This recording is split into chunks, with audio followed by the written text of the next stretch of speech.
And Lincoln, what do you have to do to get some better protection for Caleb Williams? I mean, he faced a lot of pressure against Oregon State, especially from the backs and tight ends.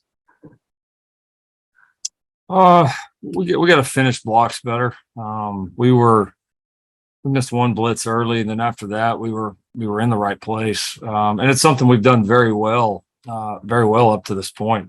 Both our backs and tight ends, when the offense has called for them to be in protection, have done a really nice job. It's been a strength through 3 games.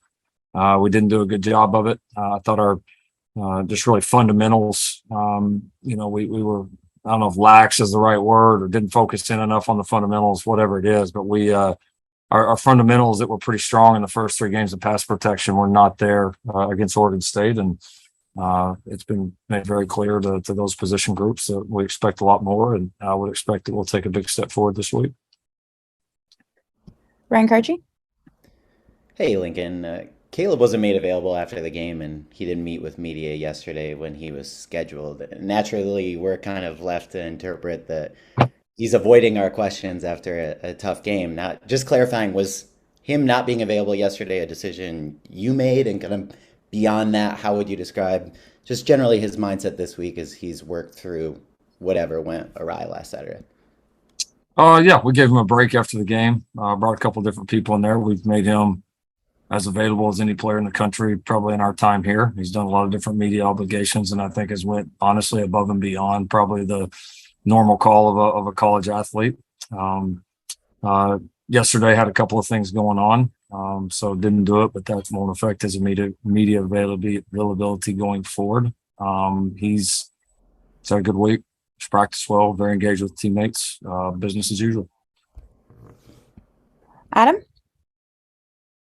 Hey, Lincoln, I know you recruited Solomon Tuliapoo out of high school. What was kind of your evaluation of where he was at, when you first got here after all the injuries and everything he's been through, and how have you seen him kind of work his way into some playing time this season? Yeah, kind of a strange turn of events from being in his house with Tim Kish, who was our linebackers coach at the time. Coming, seeing the family, having a great visit with them. Love the kid, love the family when we came out here. And obviously chose to stay here, and he's a really talented player. I remember hearing some through the years of some of the injury trouble, that he had faced. And I was interested to see like where he would be at physically, and then maybe more importantly, like where he would be at mentally when we came in. I mean, you go through that much, you just never know exactly how a guy's going to handle it. And, from our first meeting, I tested him pretty early when I first got here. I basically gave him like every out possible to leave the program. I was like, all right, this guy's been through all this. The only way he's going to have a shot with all that we're changing, and then all he's been through, is like, he's got to be like dying to be here, right? His motivation level has to be 100 out of 100, or this won't work. And so I gave him every out. Like, I just constantly, and he was calling me. He was just insistent that this was the right move. I talked to Bruce over at Mater Dei a little bit about him, and Bruce really, Coach Rawson really, kind of stuck his neck out for him a little bit, or really stood on the table for him. And it was like, at the end, it was like, all right, this kid, we'll see how his body holds up, but man, you can't question his determination, how bad not only wants to play football, but he wants to play football at USC. And I was like, all right, we can work with that. So I called him up and told him, yeah, we're gonna keep you. We're gonna give you a shot. You got to go prove it this spring, or after the spring, we got to find something different. And he's been awesome. I mean, his motivation level's been off the charts. He's been a great teammate. I think the position change has really been a great thing for him. And I'm as proud of him as anybody on our roster right now. It's pretty cool to see him making an impact for us. Austin? What was the process like with Alex Grinch and Brian Odom to kind of decide that you guys would play Eric more at the middle linebacker position than, say, like edge rusher or somewhere else on the field? I think we got him here. Got to see his skill set a little bit, and I think as time went on, you we talked a lot about it from an offensive perspective of, if a guy like that's in the middle of the defense with that, his length is so unique for that position, right? You think of like typically like a long outside linebacker. That's not anything new, but I mean, most Mike linebackers are, I mean, even in the NFL, you look, they're in the 5'11" to 6'2" range. He's rare in that. And I know we just constantly talked about, especially in this day and age of all the RPOs and play action stuff over the middle and all that his length was, why just not wasted, but in some ways, like why waste it on half the field when we could potentially have him involved in both sides of the field and kind of patrol in the middle. And so that was the number one reason, because I mean, Shane had a really good spring at Mike, and a lot of those guys can rotate, and it wasn't necessarily a question of production. It was just trying to get our pieces in the right place, and Shane's transitioned well to Will. And obviously we've seen some of the results of that. So it was a good side on those guys' part and our part of putting him there. But I mean, the credit is he's gone in there and made the plays, and Shane and Raylan, those guys have been able to transition and play well off of him. Ryan? Lincoln, you mentioned just obviously the benefits of that length. I wonder, like you said, the NFL doesn't have a lot of 6'6" inside linebackers.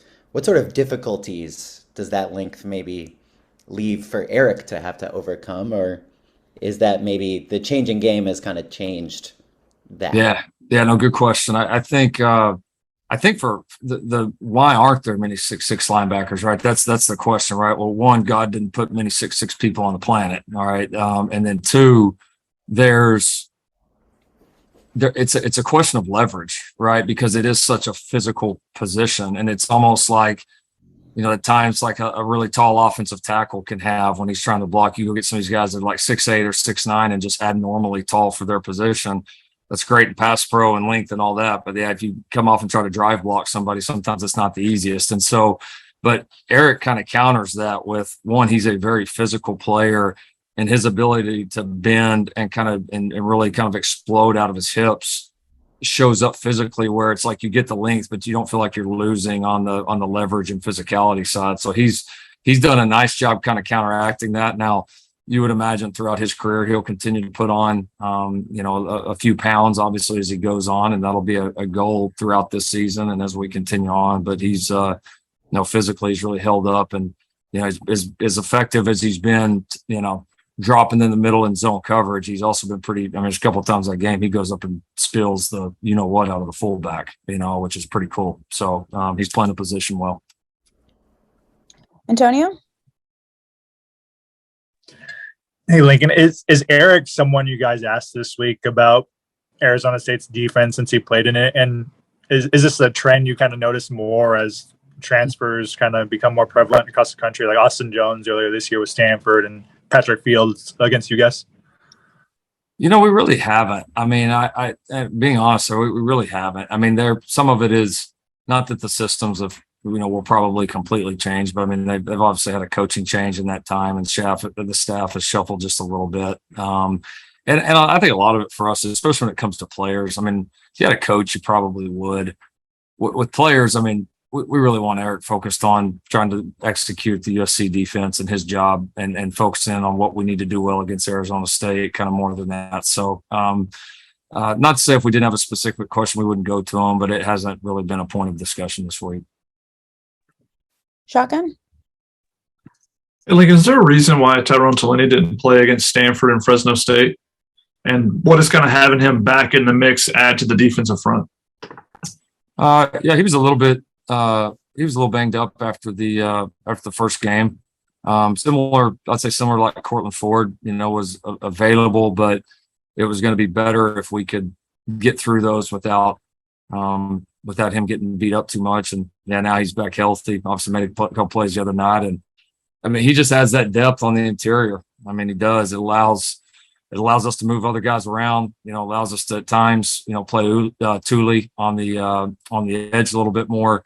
You got more fresh bodies that we can rotate and continually throw those fresh, fast bodies at that offensive line from the interior perspective. So now he's certainly firmly in the mix in the rotation, and has played well when we've played him. So it was good to be able to get those couple of wins, but also like we did with Cortland and a few others, good to kind of get him back a little bit closer to 100%. All right. I'm just going to make last call and I see a couple hands. Austin. Hey, Lincoln, when you were recruiting Arizona kind of back when you were in Oklahoma, did you develop, and I assume you reached out to Chandler, did you develop any sort of relationship with Sean Iguano? Do you remember anything kind of about that, about him from those days? I definitely remember going through there. I don't know that we were heavily recruiting any of their kids at the time, but yeah, we were definitely recruiting that area hard. I'm definitely very aware of him and kind of what he's done in his career, and no surprise to see him climbing the ranks. So was a guy that was always very highly spoken of and very well respected in that area. It's one of those guys, you didn't go into the area without hearing about what they were doing over there. So ton of respect for him. I know these situations aren't always the easiest, but at the same time, they're also great opportunities. I have respect for guys that I kind of know what it feels like. Ours was just for one game, but that's, what probably changed the course of mine and a lot of our guys in the Texas Tech Trees coaching career when we went through this in the bowl game against Michigan State, several years back. So I'm sure a really good coach like him is going to embrace the opportunity and do a great job with the team. All right. And we'll wrap it up with shotgun. Like a little bit of a schematic question. What's the thought process to lining up your slot receivers at the H-back position at times? Is that just to keep personnel on the field, or is there an advantage to kind of hiding them a little bit there? Definitely totally get and love the question. Have all the respect for it in the world, but we thought it would help us against Oregon State. Sorry.